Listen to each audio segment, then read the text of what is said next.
Myself, Dr. Manju Singh, Associate Professor, Department of Zoology, Raghunath Girls Postgraduate College, Meerut. Our today's topic is ecosystem concept, its structural and functional components. So, let us start. What is the concept of ecosystem? What do we mean by ecosystem? Organisms and their non-living components, they are inseparably interrelated and they always interact with each other. Keeping this view in mind, the term ecosystem was proposed by A.G. Tinsley in 1935. Any unit or system that includes all the organisms, that is the communities in a given area, interact with the physical environment. So the flow of energy sets up, which leads to clearly defined trophic structures, biotic diversity and material cycle within the system. In such a ecosystem, the influx of energy is achieved by the sun is the ultimate source of energy. This solar energy is trapped by the green plants through the process of photosynthesis in the form of organic food. And this transfer of food energy from producers, that is the green plants, through a series of organisms, that is herbivores to carnivores and carnivores to decomposers, with repeated eating and being eaten, is known as food chain. The producers utilize radiant energy of the sun, which is transformed to chemical form, that is ATP, during photosynthesis.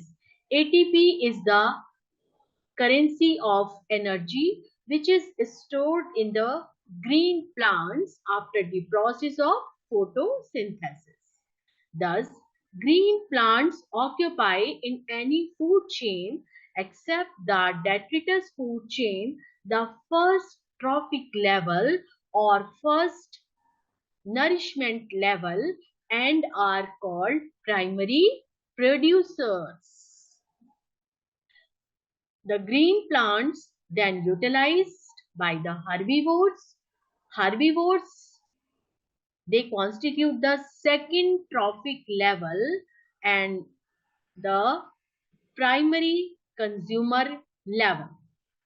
Herbivores in turn eaten by the carnivores, which constitute the third trophic level, means third nourishment level, and that is therefore they are secondary consumers. These in turn may be eaten still by other carnivores as at tertiary consumer level. The food chain are of two types depending upon the influx of energy. The first is grazing food chain. Here, the source of energy is the solar energy, and therefore the producers are green plants, because only the green plants can trap the solar energy into them. And this type of food chain starts from the living green plants, and the food energy from green plants is goes to the grazing herbivores such as grasshopper. Then the food energy is transformed into the secondary consumers, that are carnivores. Then the secondary consumer, the food energy goes to tertiary consumers, and after that the dead organisms are decomposed by the decomposers. So this type of food chain depends on autotrophic energy capture. Autotrophic means, auto means self, trophic means nourishment.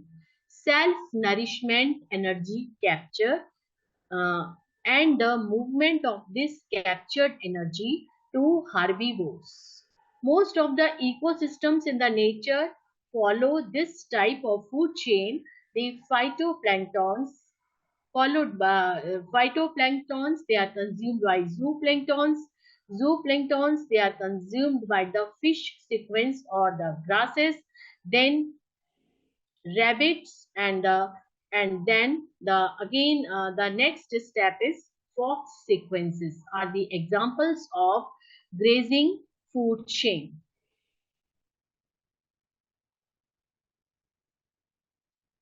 The next is detritus food chain.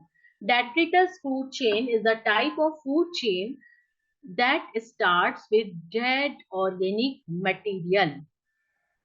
The dead organic substances are decomposed by microorganisms. The organisms that feed on dead organic matter or detritus are known as detrivores or decomposers. These detrivores are later eaten by the predators. In the detritus food chain, the excreted products by one organism is utilized by another organisms. Such type of food chains operates in the decomposing accumulated litter in a temperate forest. A good example of a detritus food chain is based on mangrove leaves described by Held and Odom.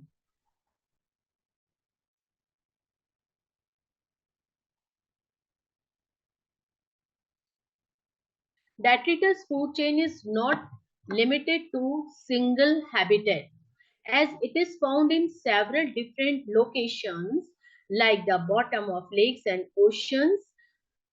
These locations are too dark to carry the process of photosynthesis. Therefore, everywhere where there is no solar energy, there is the detritus food chain. Therefore, the ecosystems of the detritus food chain are rarely dependent on the solar energy. Detritus food chain has continuous energy flow compared to other food chains. For example, in the grazing food chain, there is a distinct transfer of energy flow between different trophic levels. It means the energy from producers will transfer to the herbivores. So there the herbivores should be there to consume the producers or plants and so on. Energy for detritus food chain is from the dead and decomposed matter known as detritus. Therefore, it is called as detritus food chain. Detritus food chain helps in solving inorganic nutrients. Detritus food chain includes subsoil species that can be macroscopic or microscopic in nature. Compared to other kinds of food chain, the detritus food chain has much larger energy flow in a terrestrial ecosystem. Example of a detritus food chain is when dead organic waste is consumed by the microscopic organisms like bacteria or fungi. Later, these microscopic organisms are consumed by other detrivore organisms like snails, earthworm, and so on. So this is the example of a detritus food chain. Here the detritus food chain. It is based on the mangrove leaves falling uh, into the shallow estuaries water. Leaf fragments acted on by saprotrophs. For example, there is a bacteria, fungi, protozoa, the saprotrophs and colonized by algae are eaten and re-eaten by a group of small detrivores, which in turn provide the main food for the game fish, herons, and storks and ibis. Significance of the food chain. The studies of food chain help to understand the feeding relationship and the interaction between the organisms in any ecosystem. This will help in the study of communities, in the study of population, etc. They also help us to appreciate the energy flow mechanism and matter circulation in the ecosystem. How does the energy flow in a food chain? In any food chain, for example, terrestrial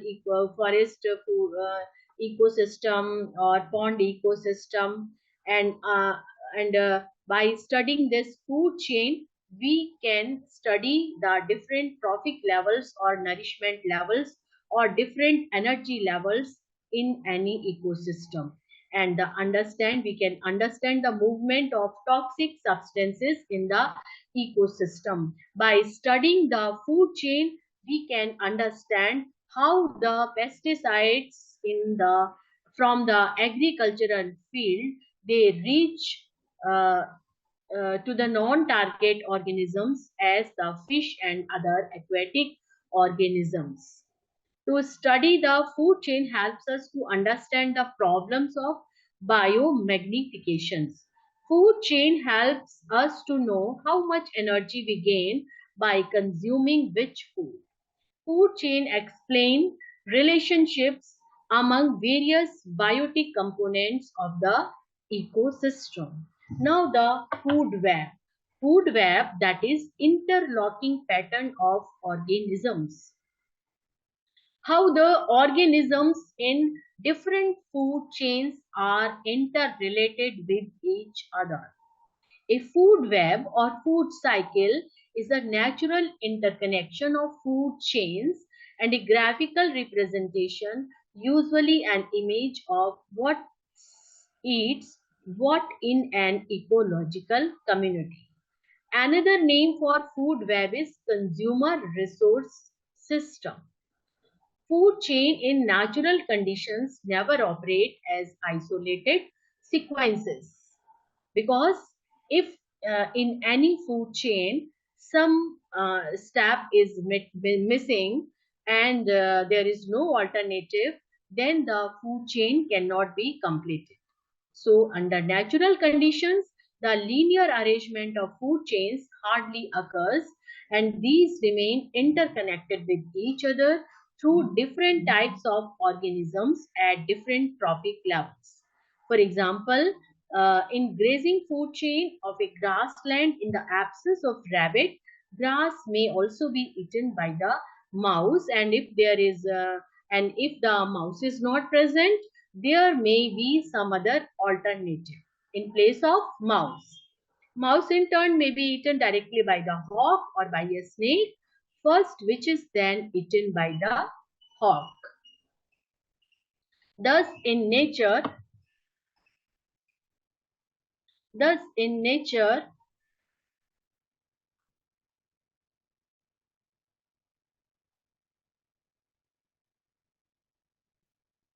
there are found alternatives which altogether constitute some sort of interlocking pattern, the food web. In a food web, in a grassland, there are five linear food chains. The first food chain, the grass is eaten by the grasshopper and it is directly eaten by the hawk. And the next food chain, the grass is eaten by grasshopper is eaten by the lizard, and lizard is eaten by the hawk. And the third food chain, that is grass eaten by the rabbit is eaten by the lizard, rabbit is directly eaten by the hawk. And the fourth food chain, grass is eaten by the mouse and mouse is directly eaten by the hawk.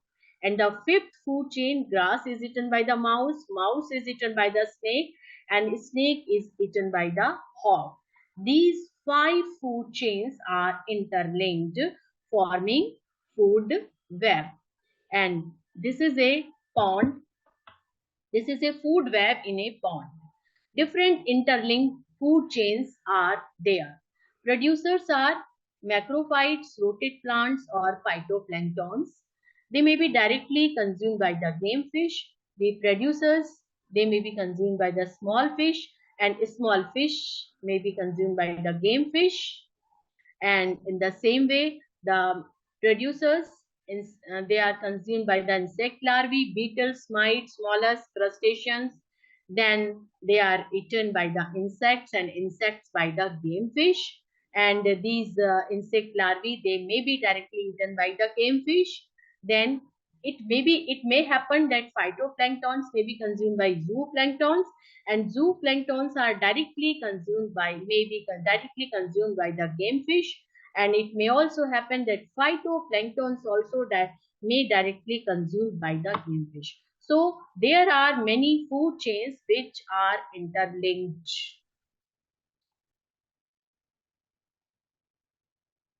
So the significance, the food webs are important tools in understanding that plants are the foundation of all ecosystems and food chains, because they are the primary source or primary structure or basic structure which can trap the solar energy, the ultimate source of the energy, sustaining life by providing nourishment and oxygen needed for survival and reproduction.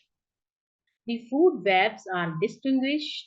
The food webs distinguish level of producers and consumers by identifying and defining the importance of animal relationships and food sources, beginning with primary producers such as plants, insects, and herbivores.